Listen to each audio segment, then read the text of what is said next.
चैत्र मास की शुक्ल पक्ष की नवमी तिथि को मर्यादा पुरुषोत्तम भगवान श्री राम का प्राकट्य हुआ।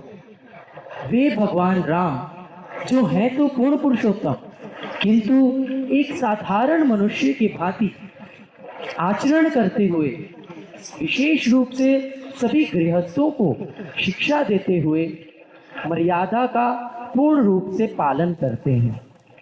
अपने पिता के द्वारा दी गई वचन की मर्यादा को पालन करने के लिए भगवान राम अपने भाई लक्ष्मण और भार्या सीता के साथ 14 वर्ष का कठिन वनवास काटने के लिए जाते हैं और वहां दंडकारण्य वन में निवास कर रहे होते हैं। तभी एक दिन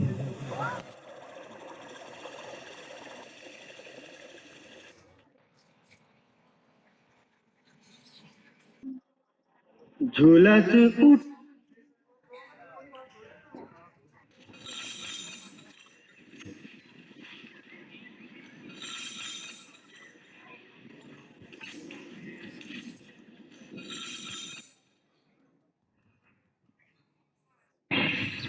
नमस्कार देवी, तुम्हारा परिचय? वैसे प्रकृति को पुरुष के परिचय की क्या आवश्यकता? तुम इस पृथ्वी के परम तेजस्वी पुरुष हो और मैं त्रिलोक सुंदरी नारी। हे त्रिलोक सुंदरी, मैं आपकी कैसे सेवा कर सकता हूँ? मैंने तीनों लोक ही छान मारे हैं, किंतु तुम जैसा सुंदर, सजीला और बलवान पुरुष आज तक नहीं देखा। ना इस पृथ्वी पर तुम जैसा कोई पुरुष है और ना मुझ जैसी नारी। लगता है विधाता ने हम दोनों को एक दूसरे के लिए ही बनाया है। हमारा जो बेजोड़ होगा। राजकुमारी शूर्पणखा? हाँ, मैं इच्छा अनुसार रूप धारण करने वाली असुर कुल की राजकुमारी शूर्पणखा हूँ। मेरा नाम कामवल्ली भी है। लंकेश्वर विश्व विजयी महाराज रावण का नाम तो तुमने सुना ही होगा। वे मेरे ही भाई हैं। महाबली कुंभकर्ण और विभीषण भी मेरे भाई हैं। इस दंडकारण्य वन में जिनका पूर्ण अधिकार है, वे महाबली खर और दूषण भी मेरे भाई हैं। तुम्हारा परिचय पाकर अति प्रसन्नता हुई, किंतु तुम्हारा परिचय नहीं मिला। तुम साधु के वेश में जटा धारण किए और धनुष बाण से सुशोभित साधु भी लगते हो और योद्धा भी। वास्तव में तुम हो कौन? देवी, देवताओं के समान महान शक्ति वाले और परम धर्मात्मा महाराज दशरथ का नाम तो तुमने सुना ही होगा। मैं उन्हीं अयोध्या नरेश महाराज दशरथ का पुत्र राम हूँ। राम से किस काम की आशा लेकर असुर सुंदरी के कोमल चरण इस कुटिया में चले आए? पहली दृष्टि में ही मेरा मन तुम पर आसक्त हो गया है और मैं तुमसे विवाह करना चाहती हूँ। कृपया मुझसे गंधर्व विवाह रचाओ। प्रिय असुर बाला, क्या तुम मेरी परीक्षा ले रही हो? नहीं नहीं, मैं तो आपके समक्ष प्रेम का प्रस्ताव रख रही हूँ। कृपया मुझे अपनी परिणीता के रूप में स्वीकार कीजिए।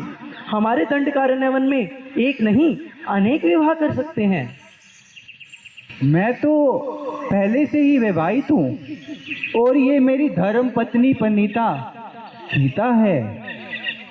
क्या रखा है सूखी सड़ी काठ की लकड़ी में? ये सब मैं अभी कच्चा चबा जाऊंगी। और फिर तुम इस दंडकारण्य वन के राजा बनना और मैं तुम्हारी प्राण प्यारी राजा। हाँ, अगर तुम्हें इस पर दया आती हो तो ये भी पड़ी रहेगी हमारी दासी बनकर। तुम इस सोतन स्त्री का संग कैसे सहन करोगी? और वैसे भी मैं एक पत्नी व्रत ले चुका हूँ।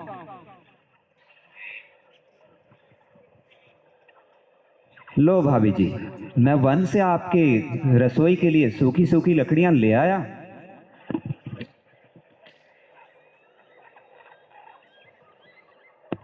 ये कौन है तुम जैसा ही सुंदर और सजीला? ये मेरा छोटा भाई। अकेला है? हाँ, वन में तो अकेला ही है। तो फिर ठीक है, मैं उसके समक्ष अपने प्रेम का प्रस्ताव रखूंगी।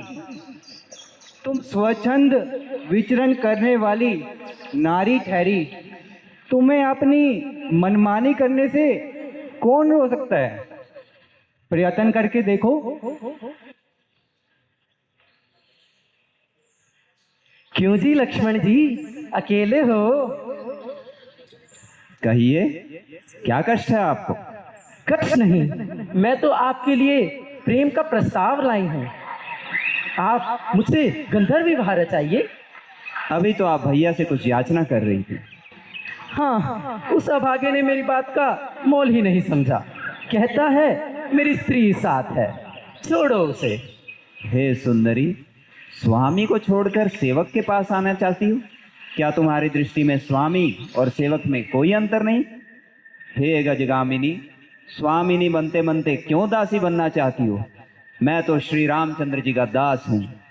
अगर मेरी संगनी बनोगी तो पूरा जीवन भाभी और भैया की सेविकाई करते करते थक जाओगी। जाओ, रानी बनते बनते दासी मत बनो। जाओ, अपनी मनोकामना फिर वहीं सुनाओ। मैं यहाँ याचना करना नहीं आई हूँ। इस सूखी सड़ी लड़की के लिए तुम दोनों मेरे को ठुकरा रहे हो। मैं अभी इसका वध कर दूंगी।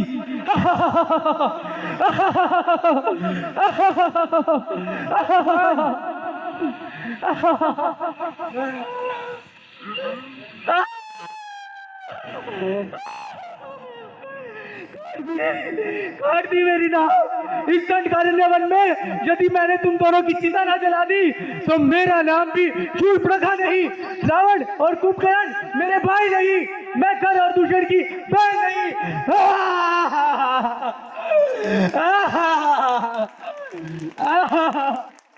भैया भैया भैया भैया भैया, दुहाई है महाराज, रावण की दुहाई है भैया। क्या हुआ शूर्पणखा? तुम्हारी नाक पे घाव कैसा? घाव नहीं है महाराज, ये तलवार से प्रहार किया गया है और ये शूर्पणखा की नाक नहीं, लंकेश्वर महाराज रावण की नाक काटी गई है। तलवार से प्रहार? किसने इतनी हिम्मत की मेरी बहन के नाक पे तलवार से प्रहार करने की?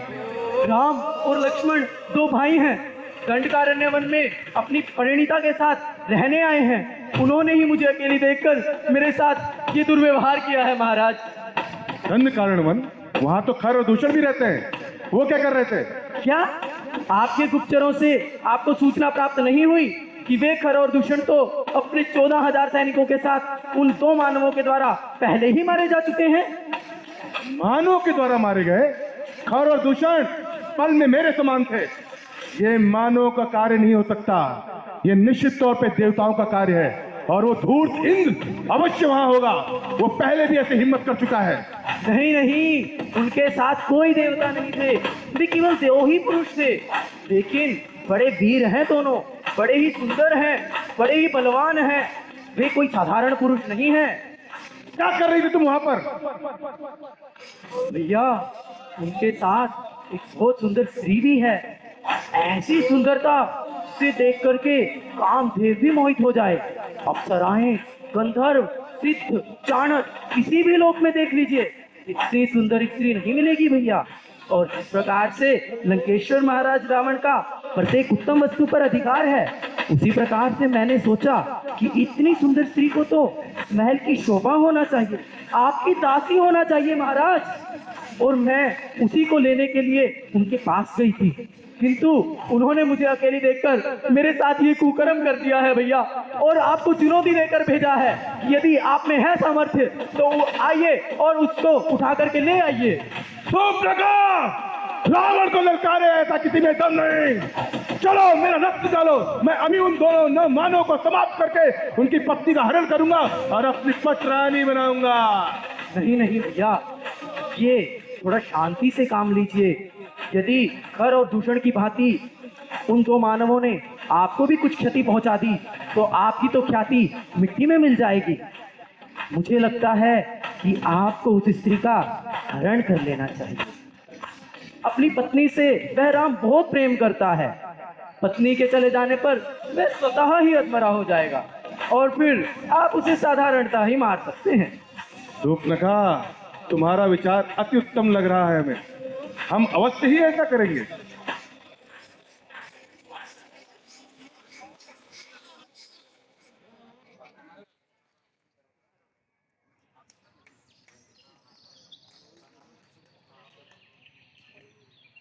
इस प्रकार शूर्पणखा की बातें सुनकर रावण सीता की सुंदरता पर मोहित हो गया और उसे अपहरण करने के लिए उन्होंने मारीच के साथ एक स्वांग रचा, जिसमें वह राम और लक्ष्मण को सीता की कुटिया से दूर ले गए। और उस समय रावण एक छद्म वेश धारण करके सीता की कुटिया पर पहुंचा।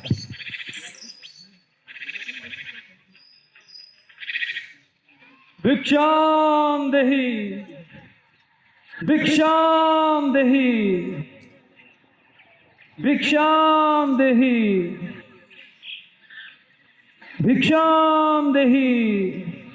प्रणाम मुनिवर। मैं बहुत दूर से आया हूँ और अभी थका हुआ हूँ, कुछ खाना चाहता हूँ और यह तुम्हारी कुटिया देखकर कुछ खाने की लालसा से यहाँ चला आया। ठहरिए, रुकिए, अभी रुकिए, मैं आपके लिए कुछ भोजन का प्रबंध करता हूँ। मैं बहुत थका भी हुआ हूँ और इसलिए चाहता हूँ कि यहाँ रुककर कुछ देर विश्राम करूँ। ठहरिए, मेरे पति अभी घर पे नहीं, तो मैं आपको अनुमति नहीं दे सकती कि आप घर के अंदर आएं। आप बाहर ठहरिए, मैं अभी आपके लिए कुछ भोजन का प्रबंध करती हूँ।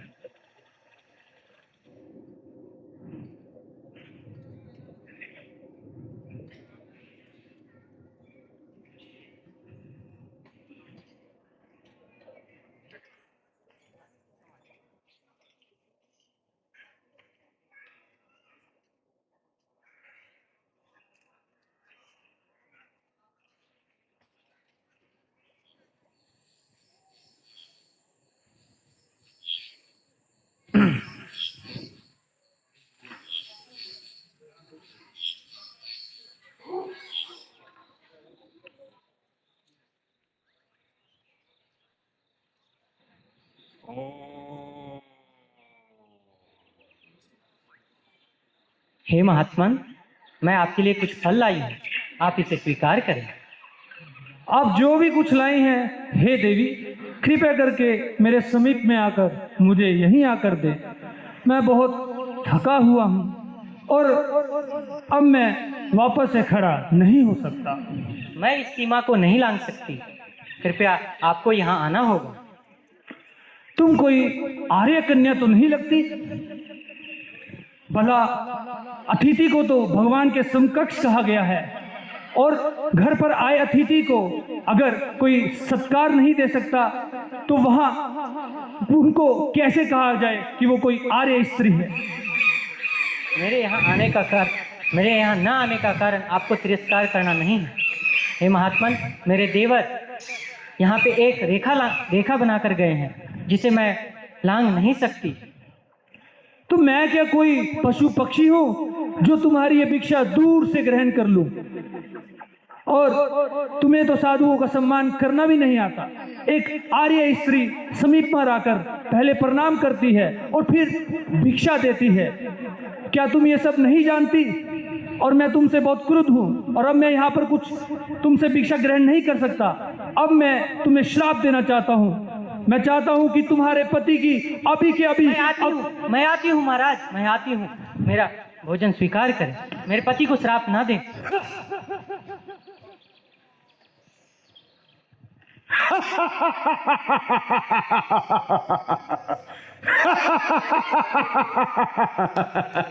सीते, कब से मैं तुम्हारे बारे में चिंतन कर रहा था। तुम जैसी रूपवती को देख के मेरी काम भावना जागृत हो गई। चल, मैं तुझे ले चलता छोड़ हूं। दो दुष्ट रावण, छोड़ दो दुष्ट रावण, नहीं। तुम्हें छोड़ेंगे नहीं। एक बार लंकेश ने जिसका हाथ पकड़ लिया उसे कोई नहीं छुड़ा सकता। मेरे पति तुम्हें छोड़ेंगे नहीं।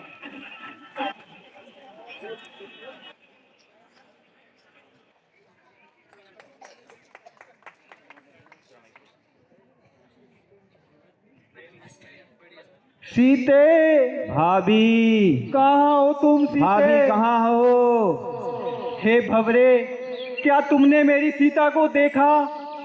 हे हिरण, कहाँ है मेरी सीता?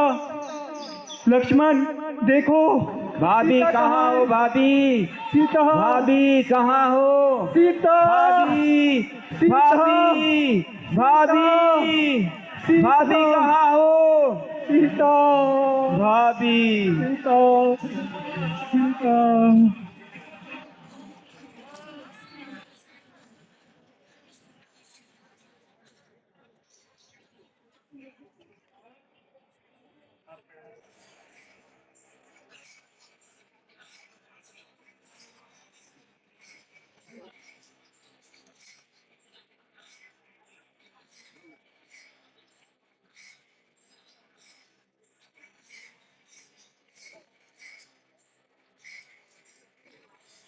जय सच्चिदानंद श्री राम की। सच्चिदानंद भगवान श्री राम, ये वो भगवान राम हैं जिनके आप दिन रात गुण गाते रहते हैं, जिनका आप नाम जप करते रहते हैं। ये परब्रह्म कैसे हो सकते हैं? स्वामी, ये तो एक महाकामी की तरह अपनी स्त्री को ढूंढ रहे हैं। ये कैसा भगवान है जो लताओं से, पत्तों से, आकाश से, पृथ्वी से, गुफाओं से, वल्लियों से, पेड़ पौधों से पूछ रहा है मेरी पत्नी को देखा है? भगवान नारायण तो सब कुछ जानते हैं, वो तो सर्वज्ञ हैं। ये आज्ञा की तरह क्यों मूर्खों की तरह लीला कर रहे हैं? ये कैसे ईश्वर है? हे सती, तुम ये कैसी बात कर रही हो? अभी अगस्त्य मुनि की कुटिया में हम लोग श्री राम जी की कथा सुनकर आए, और वहीं पर मैंने तुम्हें भक्ति रसामृत सिंधु की क्लास भी दी थी। वो बात तो ठीक है, लेकिन ऐसा व्यक्ति, ये एक सामान्य राजकुमार है, दशरथ का बेटा है, आप इसे परब्रह्म की तुलना कर रहे हैं। संभव ही नहीं हो सकता। अगर ये स्वयं नारायण होते तो अपनी पत्नी को अपनी शक्ति से ढूंढ नहीं लेते। देखिए ना कैसे मूर्खों की तरह, कामियों की तरह लोप रहे हैं। मेरे को तो लगता है कि आपकी बुद्धि भ्रष्ट हो गई है, जो आप इनको परमेश्वर समझ रहे हैं। सती, लाखों वर्ष तक तपस्या करने के पश्चात भी जिनके लिए मेरे आराध्य अचिंत्य तत्व बने रहते हैं, उन्हें तुम अपनी भौतिक बुद्धि से अथवा अपनी भौतिक दृष्टि से ना तो देख सकती हो, ना समझ सकती हो। अगर ऐसी बात है तो एक सामान्य व्यक्ति की जब स्त्री होती है वो भी ऐसे नहीं रोता। और ये परमेश्वर हैं जो किसी चीज से आसक्त नहीं है, वो अपनी पत्नी के प्रति ऐसे विलाप कर रहे हैं, महाविरह में महाकामी होके, मूर्खों की तरह, अंधों की तरह। मैं आपकी बात पे विश्वास नहीं कर सकती, हो ही नहीं सकता। मैं तो पूरा विश्वास से कह सकती हूँ ये परब्रह्म परमेश्वर नहीं है, नहीं है, नहीं है। ठीक है सती, यदि तुम चाहो तो उनकी परीक्षा कर लो, किंतु मैं तुम्हें आगाह कर दूं, इस परीक्षा का तुम्हें भारी परिणाम भी भोगना होगा। परीक्षा ठीक है, लेकिन मैं अगर इनकी परीक्षा लेने जाऊंगी और आप कहीं और निकल जाएंगे तो मैं तो इस जंगल में भटक जाऊंगी, तो फिर मैं आपसे कैसे मिलूंगी? ठीक है, मैं यहीं बैठकर जप करूंगा और तुम्हारी प्रतीक्षा करूंगा। ठीक है स्वामी, मैं इनकी परीक्षा लेके आती हूँ। क्या परीक्षा लूं, क्या परीक्षा लूं, कैसे पूछूं? हाँ, वैसे तो ये भगवान है ही नहीं, तो मैं एक काम करती हूँ, मैं इनकी पत्नी का ही रूप बना के इनके पास चली जाती हूँ। जैसे ही ये मुझे देखेंगे, मुझे तो पूरा विश्वास है कि ये सामान्य व्यक्ति हैं और सारा दूध का दूध और पानी का पानी हो जाएगा।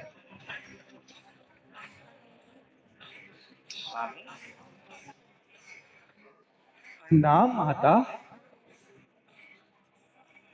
आप तो सदैव शिव जी के साथ रहती हैं, आप यहाँ वन में अकेले कैसे घूम रही हैं?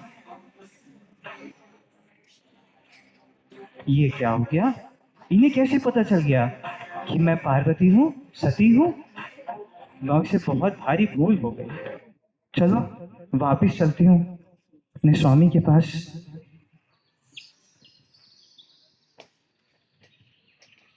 रुक जाओ सती। स्वामी, अब तुमने मेरे आराध्य की किस प्रकार परीक्षा की, मेरे को सब कुछ बताओ और सब कुछ सत्य बताओ। स्वामी, मैं तो आपकी बात पे विचार कर रही थी।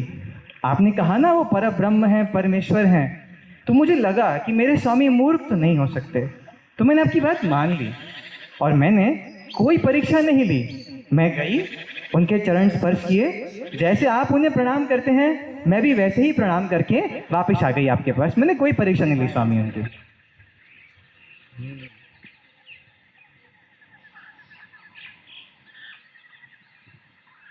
हे सती, अब तुम मेरे बामा में बैठने का अधिकार खो चुकी हो। क्यों स्वामी? सती, तुमने मेरे आराध्य की अर्धांगिनी का रूप धारण किया है, जिन्हें मैं सदा अपनी माँ के रूप में देखता हूँ। इसलिए अब तुम मेरे बाबा में बैठने का अधिकार खो चुकी हो। हे स्वामी। तो इस प्रकार से भगवान राम वनवास में भटकते हुए वानरों की सहायता से लंका पर पहुंचते हैं और लंका में पहुंचने के बाद भगवान श्री राम अपने शांति दूत के रूप में अंगद को भेजते हैं।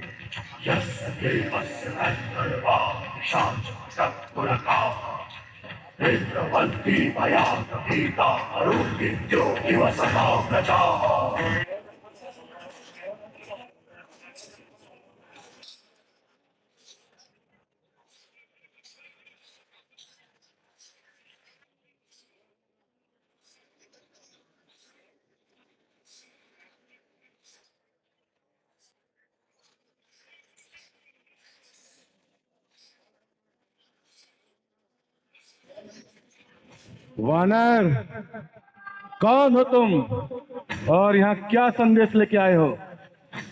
महाराज, स्वामी प्रभु श्री राम का राजदूत अंगद हो।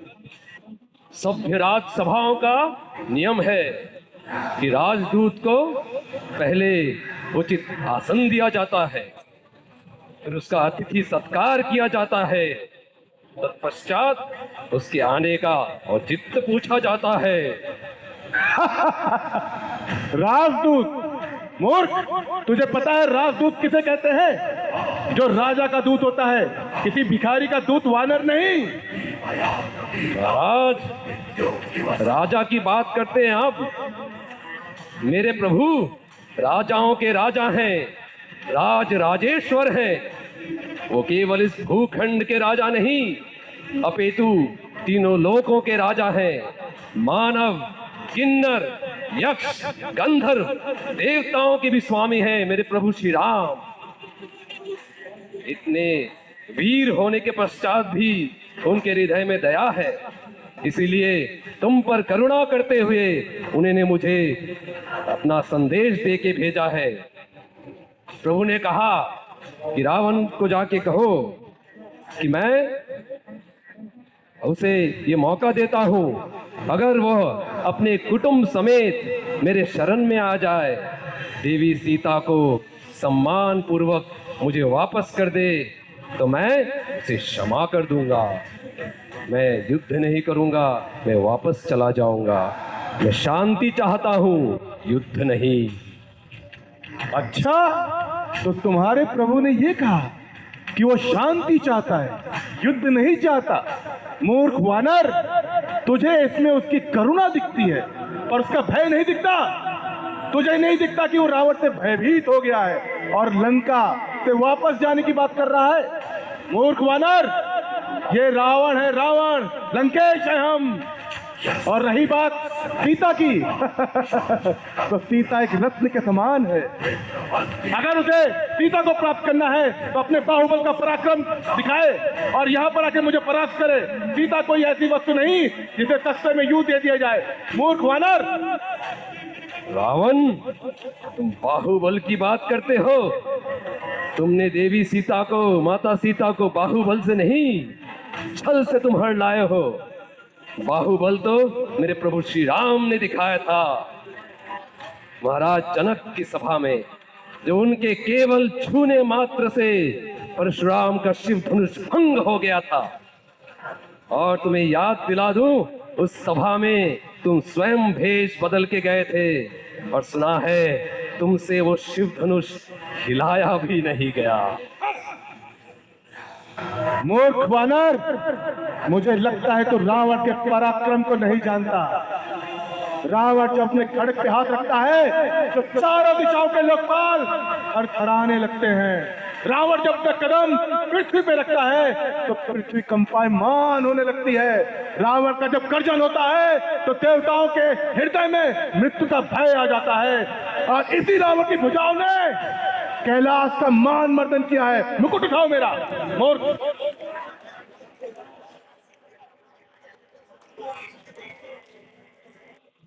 रावण रावण रावण, जिस रावण नाम का बखान करते तुम थकते नहीं।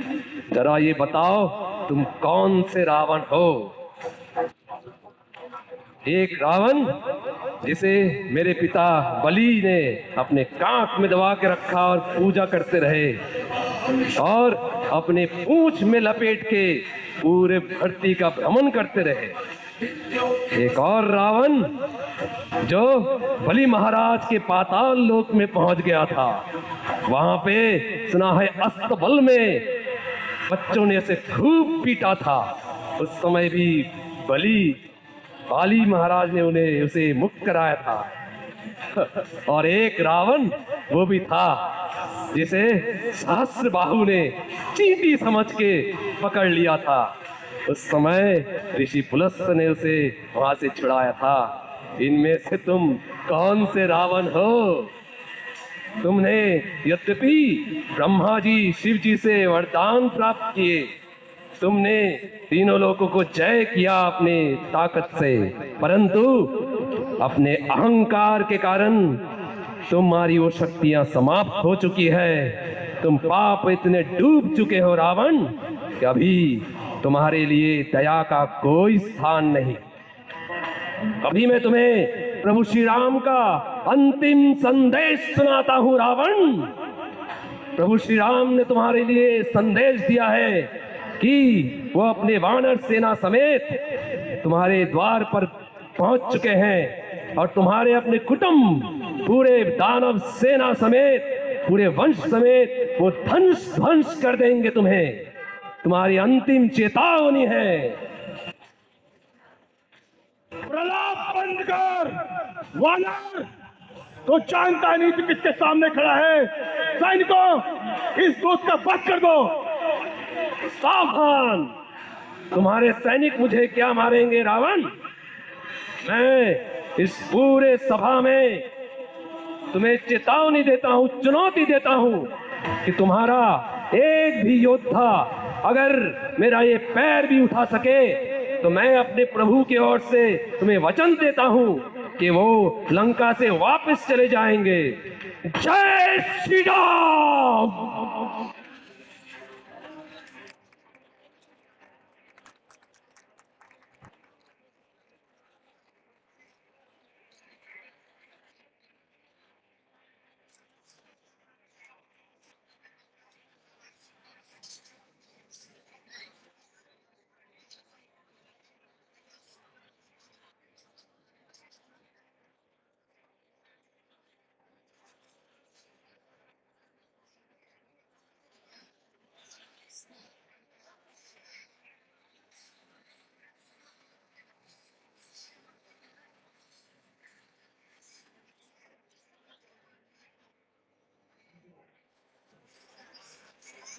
क्या पकड़ता है पापी?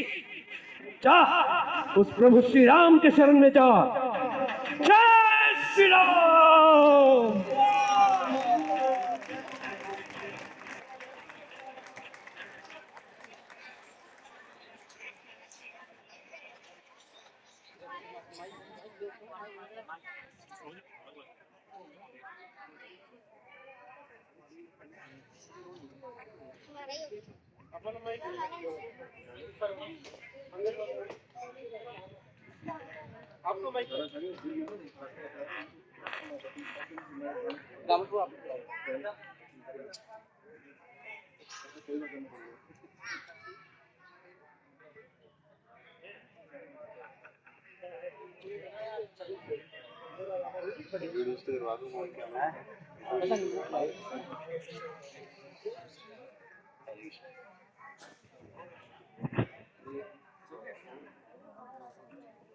हरे कृष्णा।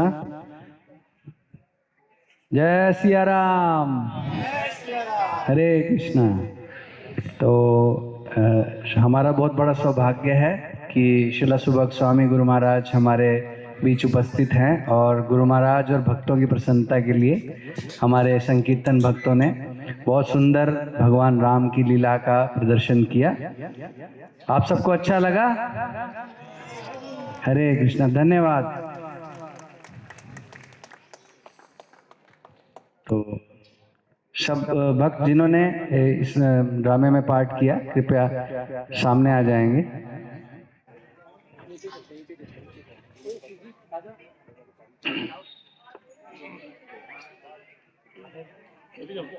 हाँ।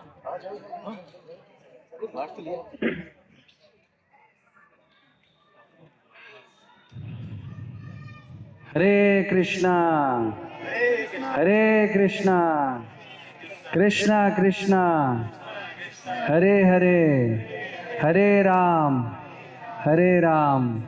राम राम हरे हरे। हरे कृष्ण।